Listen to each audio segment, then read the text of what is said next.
मेरे बच्चे, कैसे हो आप? तुम जिस इंसान से प्रेम करते हो, आज वो तुम्हारे बारे में सोचकर परेशान है। मेरे बच्चे, तुम दोनों के बीच आई दूरी उसे बेचैन कर रही है, क्योंकि कई दिन हो गए हैं तुम दोनों की ठीक से बात भी नहीं हो पा रही है। वो इतनी बातें किसी और से नहीं कर पाता है मेरे बच्चे। ना ही तुम्हारे अलावा कोई इसकी बातों को ठीक से समझता है। कैसे भी करके वो मेरे बच्चे तुमसे बात करना चाहता है। तुम दोनों के बीच आई दूरी को वो मिटाना चाहता है, पर मेरे बच्चे, चाहकर भी वो तुमसे बात नहीं कर पा रहा है। उसका अहम मेरे बच्चे इसके आड़े आ जाता है।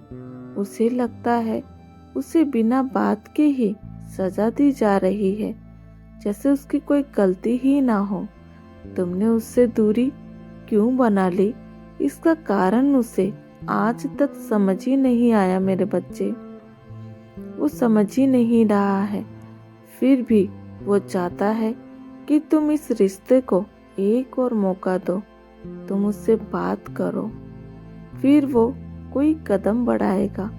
वो बिल्कुल भी खुश नहीं है मेरे बच्चे।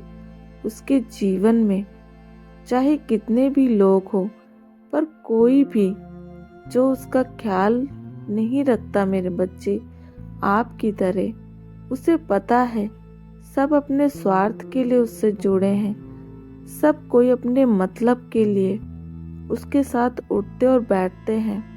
एक तुम ही थे जिसने बिना किसी स्वार्थ के, बिना किसी मतलब के मेरे बच्चे उससे प्रेम किया, उसका इतना ध्यान किया। वो रोता है तुम्हारे साथ बिताए पल को याद करके मेरे बच्चे।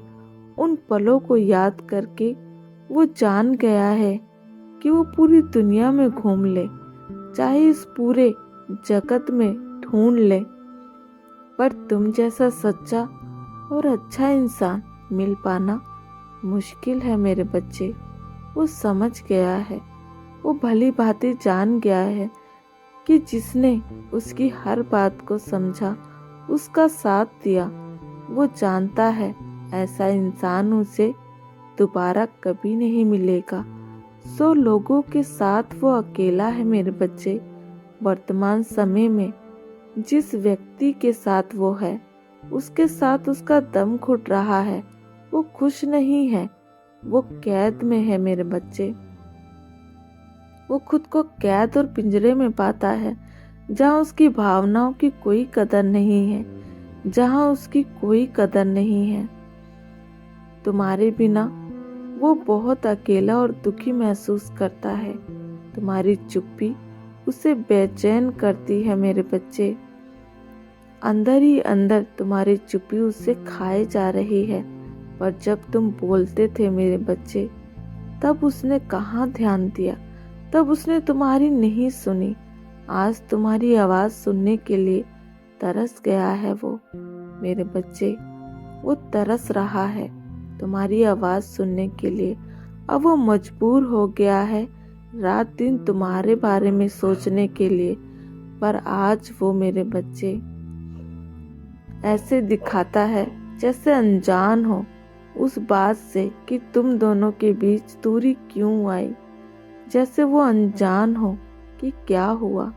जब तुम अपनी तकलीफ बताते थे, उसकी गलतियों पर उसे टोकते थे, तब उसने तुम्हारी मेरे बच्चे एक नहीं सुनी। हर बात उसने अनसुनी कर दी। उसे तुम्हारी बातों से गुस्सा आता था। रोकर जब तुम अपनी सफाई पेश करते थे मेरे बच्चे, तब उसने तुम्हारा साथ नहीं दिया। और आज उसे लग रहा है कि तुम उसे माफ कर दोगे। और आज उसे लग रहा है कि कभी भी जीवन में उसे तुम्हारे जैसा इंसान नहीं मिलेगा। उसे लग रहा है मेरे बच्चे कि तुम्हारे जैसा इंसान उसे नहीं मिलेगा, कि अब उसने शायद तुम्हें हमेशा के लिए खो दिया है। पर उसने तो तुमसे तुम्हारी अच्छाई का भी सबूत मांगा था। अभी भी वो चाहता है कि तुम सामने से चलकर आओ और उसे मनाओ, उससे बात करो। मेरे बच्चे, जो गलती तुम पहले कर चुके हो उसे दोबारा मत करना, उसे दोबारा मत दोहराना। भूल कर भी मेरे बच्चे, जब तक वो सामने से तुमसे माफ़ी नहीं मांगता, मेरे बच्चे, उसे सही में अपनी गलतियों का पश्चाताप नहीं होता, उसे माफ़ मत करना। मेरे बच्चे, उसे क्षमा मत करना। जब तक उसे अपनी गलतियों का एहसास नहीं होता, तुम हर बार इस रिश्ते को बचाने के लिए झुके हो, कुर्बानी दी है अपने आत्मसम्मान की। अब उसे अपनी सच्चाई साबित करने दो। आज नहीं तो कल वो तुमसे बात अवश्य करेगा मेरे बच्चे। अब वो तुम्हें खोने से डर गया है।